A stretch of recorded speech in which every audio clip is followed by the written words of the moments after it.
Hi there. More now on the big breaking news from the last hour as Oleksandr Usyk has vacated his WBO heavyweight title, promoting Fabiowardley as the new world champion. Wardley was due to fight Usyk for the belt last month after stopping Joseph Parker.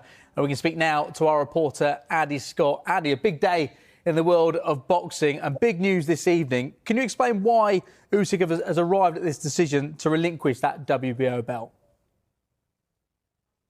Well, I could do my best, but it would be pure speculation. He hasn't come out yet and given a reason why he has vacated that belt. He's been nursing this back injury, hasn't he, which caused a lot of debate online because he likes a party and he was dancing freely at a party. And there was a couple of people that raised an eyebrow and said, is that really a man who has a back injury? And that's the reason he didn't fight Wardley. But there are also people online that are calling it a duck from Usyk. I mean, come on, can we just be real for a second? The guy's been to everybody's backyard, fought every single fighter that he could, and never shied away from a contest. I don't think Oleksandr Usyk is ducking or running away from Fabiowardley.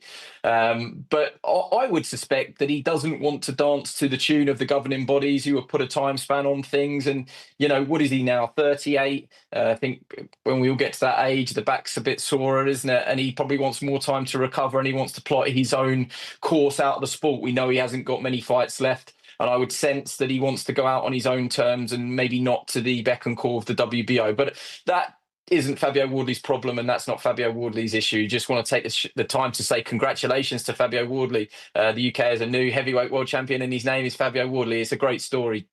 It is certainly a brilliant story, and we'll get back to Usyk shortly. But in terms of Fabiowardley, he has had an incredible few weeks. It was such a remarkable display against Joseph Parker, who's arguably been the informed heavyweight in recent years.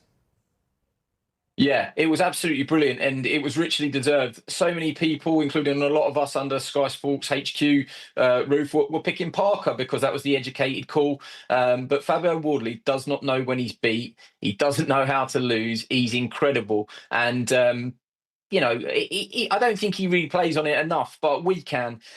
White collar Fabiowardley from that background to come through all of those challenges when he was the underdog, to keep knocking out tried and tested challengers and opponents. He's done absolutely brilliant. You know, Justice Hooney was ahead on the cards when Fabio knocked him out at Portman Road. Well, I mean, fairy tale stuff. Everybody thought that Parker was one step too far.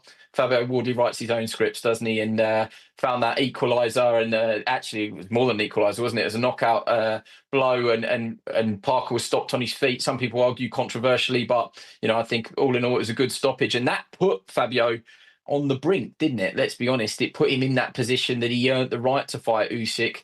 He was the interim champion, and the reason they have these interim champions is for this exact reason. You know, when the full champion decides enough's enough or he can't honour that commitment, the interim champion gets upgraded. So the only downside for Fabiowardley is he won't hear those magical words that you only get in that moment, which is "and the new heavyweight champion of the world, Fabiowardley." But I think he'll get over that pretty quickly. You know, it's been a remarkable rise.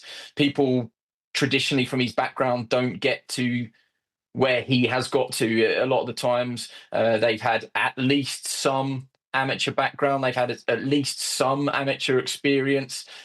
He didn't. You know, we've all been to these white collar nights. He was fighting, you know, people that were nowhere near his level, and that's where he started at working man's clubs and functions and stuff like that. And he had a handful of those white collar fights, which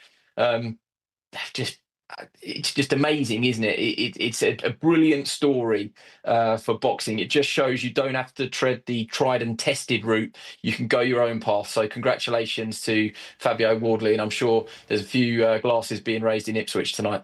Absolutely, and Ipswich Town fans will hope to see a world title defence at Portman Road sometime in 2026. And Frank Warren has said in the last few minutes, it's one of the most incredible stories I've seen in my 45 years as a promoter. I could not be prouder of Fabiowardley. And of course, Frank Warren will now be plotting out the next fight for Fabiowardley. Who do you think we'll see him in the ring with next? Well, I thought you were going to ask me this question. I'm probably doing what everybody else has started doing and going down the WBO heavyweight rankings. I mean, the interesting one, the real fight that would put the world on notice would be him against Moses Ituma, who fights Jermaine Franklin. But they can't do that because they share a trainer in Ben Davison. So it can't be, unless something changes, it can't be Fabio Wardley against Moses Ituma as a first defence. Next in line would be Filip Hrgović. I think that carries a lot of weight. Hrgović was the best of the chasing pack for many, many years. The Croatian, he's very, very dangerous. He's beaten Joe Joyce in recent form and looked good doing it. David Adley as well. So he's well known to British fans, and he would bring some serious credibility, and he would ask some serious questions of Fabio Wardley. He's a genuine contender. After that, Zhilei Zhang, he's coming off a loss, so I don't know if he would need to get back to winning ways. And then it gets interesting. You know, there's a Coley, there's Dubois.